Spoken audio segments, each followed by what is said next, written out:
everyone, and welcome to the very first episode of Heavy Entertainment.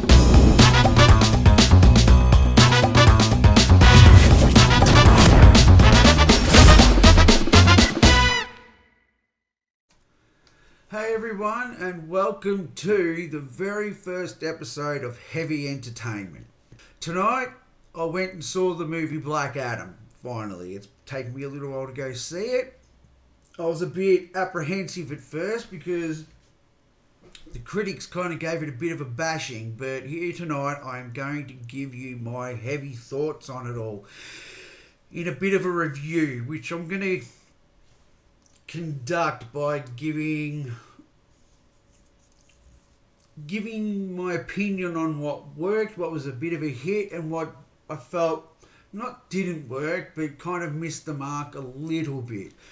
We are going to call this hits and misses. So let's start off strong. Let's start with the hits, and we'll get the the bald-headed elephant out of the room. The Rock, Dwayne Johnson. So my first hit is casting. So I'm going to cover a bit about The Rock in that. And Dwayne Johnson, as he's more known these days as an actor, and follow on from that with a few other opinions on the cast. Look, Dwayne is literally this generation's Arnold Schwarzenegger, Sylvester Stallone, that modern day action hero. A lot of people or critics have complained that, this is just The Rock playing The Rock. Duh. I love Arnie, I love Sly, but you watch a lot of their movies and it's Arnie. You're watching it, that's Arnie being, Matrix from the Commando movies. That's Arnie being the Terminator. You watch Sly and he's like, that's Sly, that's Rambo, and that's Sly, that's Rocky. Coming out and saying that, it's just The Rock playing The Rock, it's a bit of disservice because The Rock is a very cheery, happy type of fella. And in wrestling, he was very energetic and charismatic. This is a bit more of a brooding side. This is his passion project too. You can tell by watching. This is not just superhero film for the sake of being a superhero film. So I actually liked his performance.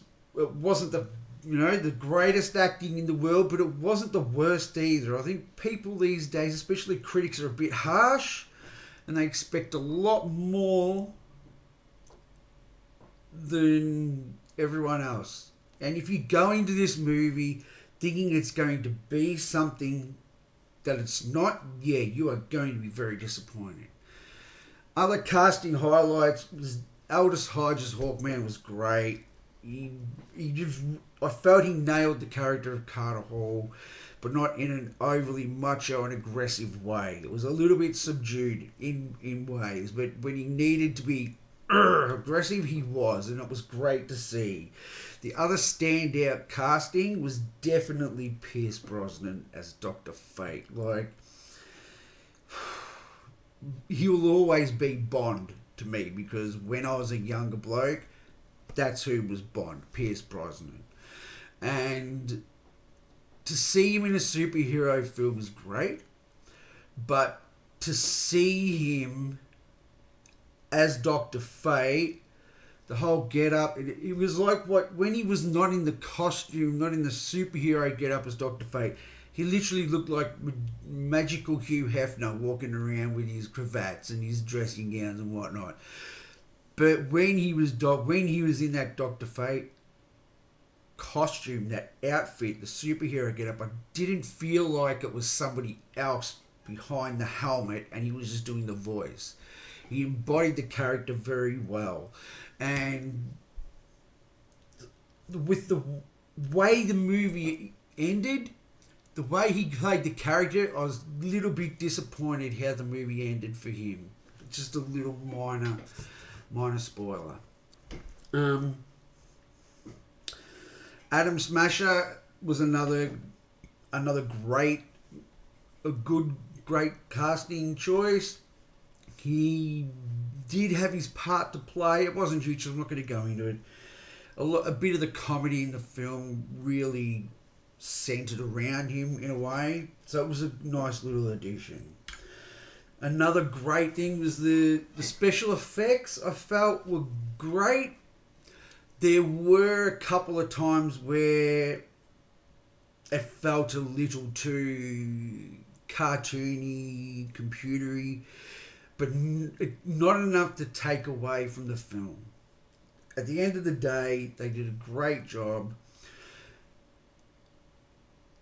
especially when it came to, and spoiler alert, looking at Adam before he got the powers. It reminded me a lot of what they did with Chris Evans as Steve Rogers in the first Captain America, the First Avenger. But this, with that, because Steve Rogers was so scrawny, and it was a few years ago, you know, the work they did on it was great. It was just a little bit jarring at first to see Evan's face when we know Cap's built on such a small body. But in this case, with Adam before his powers, I could tell they kept the face hidden a lot at the start of the film in relation to that. Got little flashes here and there. You go, oh, I think it's, yep, The Rock. But when you see him fully head to toe, I think they did a really good job in making Dwayne smaller, which is probably no easy feat.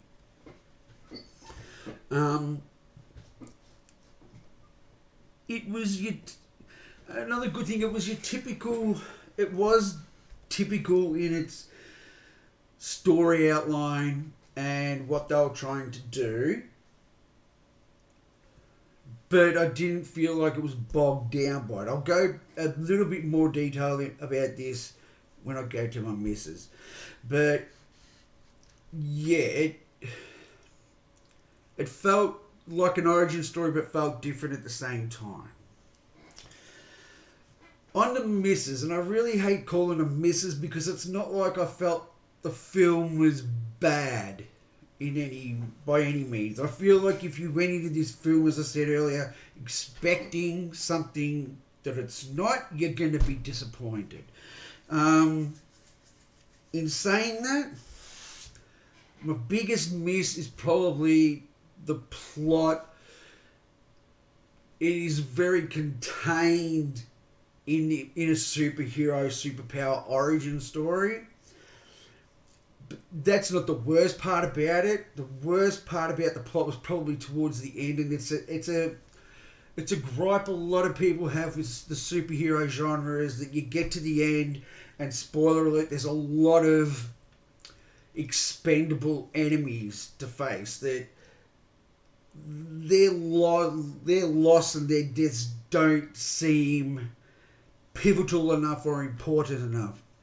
And this movie does fall into that trap a little bit. It doesn't take over the ending of the film, like Avengers Age of Ultron. Yeah, this movie had a bit of that element where it was kind of boxed in with the cookie cutter formula of the superhero superpowered origin story. But I feel like in saying that too, as I said just before, it's not imprisoned by it as well. And I feel like if this is one way that you're going to attack the film and put it in a bad light, then you really need to sit back and take a look at what Marvel does. And they have a formula. All of their movies kind of have a formula. A lot of their individual character focused movies have villains that really are only around for that one film, and they don't really have much importance, and they're not developed fully, or they just don't feel like their full potential unless they're Loki, Thanos, you know, those type of characters, even Killmonger from Black Panther to a degree.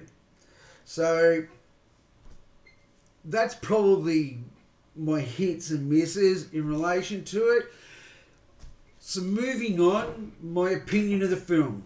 I'm going to give this movie 4 Hevvies out of 5. Now, the reason I went with that is because it's not the greatest movie in the world, but it's not trying to be. And in that case, it's definitely not the worst movie in the world.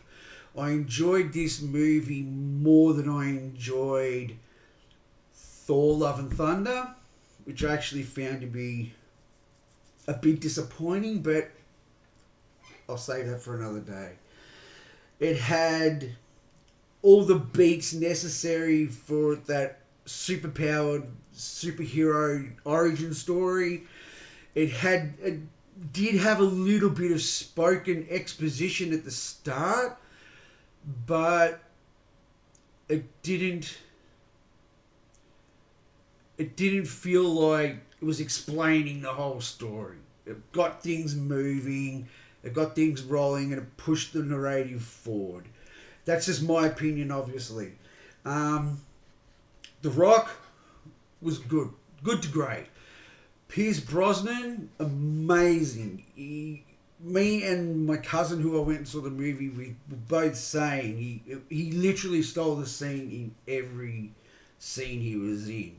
And that's not an easy thing to do when you are working alongside somebody as charismatic and likable and as big in stature as Dwayne Johnson, The Rock. You know, he's not an unlikable person. You know, he's not your cookie cutter stereotypical hero either. And he's not supposed to be. In the comic books, Black Adam, yeah, he was mainly, a lot of the times he was a villain, but there are other times where he wasn't. And he always kind of lived in this grey area, which is funny considering his name. And the movie kind of played on that well. There's a lot of fish out of water moments that kind of reminded me a little bit of Terminator 2, when John Connor and the Terminator are kind of going over what you can and you can't do in this world. The Rock and Aldous Hodge as Black Adam and Hawkman, they just bounced off each other really well. And if I had to say, there was a heart and soul of the movie, even though this was Dwayne Johnson, The Rock's passion project to get this movie out, the heart of the team, the heart of the Justice Society was Dr. Fate. And I've kind of got an idea in my head about where I hope they take the story moving forward. And Dr. Fate will be around for a long time, but we'll see what happens. So there's my thoughts, there's my opinions. If you're a comic book fan, not just a DC fan, go and see it. At times I like it too. I can let critics sort of dictate to me, even though I don't want them to. And I felt like the critics' backlash against this movie was starting to kind of twist my interest about whether I really wanted to go see it in the movies or wait for it to hit streaming or Blu-ray. But then I kind of sort of, okay, go away. I'm going to go see it. I've got a moment of free time one night. I'm going to go see it, and that was tonight. I'm glad I did. I really, out of the superhero movies we've seen this year, the big main ones being Shang-Chi and the Ten Rings, Doctor Strange and the Multiverse of Madness, Thor: Love and Thunder, this, even the Batman, this would be top 3. And my top 3 would be, in no specific order, the Batman, Black Adam, and Shang-Chi. So, considering the comic book movies we've had this year, it's up there. It's definitely up there. If you're a fan, do yourself a favour, go see it. If you're not, don't walk in there expecting this to be the greatest comic book movie you've ever seen. You will be disappointed. Just going there with an open state of mind and I think you will be pleasantly surprised. Like I was, I had the same feeling walking out of this when I did walking out of the Solo Star Wars story movie, because walking into that, I didn't have any expectations. I saw the trailers and I was a bit, but I didn't let it dictate what I was walking into, and I walked out thoroughly entertained. And that's what happened tonight. When I walked out of Black Adam, I was thoroughly entertained. I was smiling. I didn't have any major negative thoughts towards it, which you've already heard. And just these days, with the power of the internet, social media, everyone's got total reach across the planet. Critics' opinions get out there, and I think critics kind of fail to realise that world cinema these days, the highest ranking movies of the year are not just your deep and meaningful biopics or dramas or anything. I think they need to look at it at these type of movies are the big money earners, and these are what the general public are going to see. You don't have to like them, but walking out of it, the one thing I had in my head was, and I know this is not true, and I don't buy into conspiracy stuff like this, but I walked out thinking, wow, I wouldn't be surprised if critics were on Marvel's payroll, because it just felt like that. Moving forward with the news that we got this week about James Gunn, I can see this movie as kind of a correcting the ship and momentum moving forward for the DCEU. I think the DCEU is in strong, capable hands, and from looking at the mid-credit scene, we are in store for some really, really interesting stuff. I won't spoil it, but I really do think we're in for some interesting stuff. And the interesting part about it is that Zack Snyder was a little too dark, possibly. You know, Batman vs Superman Dawn of Justice was really dark. It wasn't the greatest film. The Ultimate Edition plugged up some plot holes, but it was just really long. But in saying that, the Justice League redo was 4 hours long. It didn't feel like it was 4 hours long to me.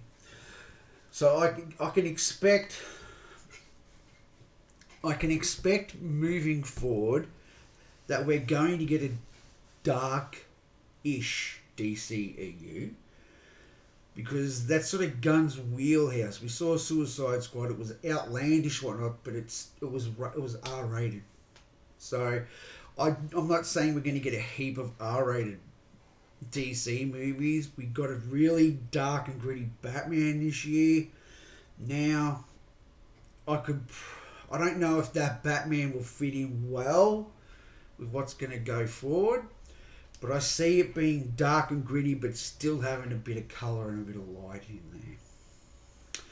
So, there you have it. 4 out of 5 Hevvies. Go see it.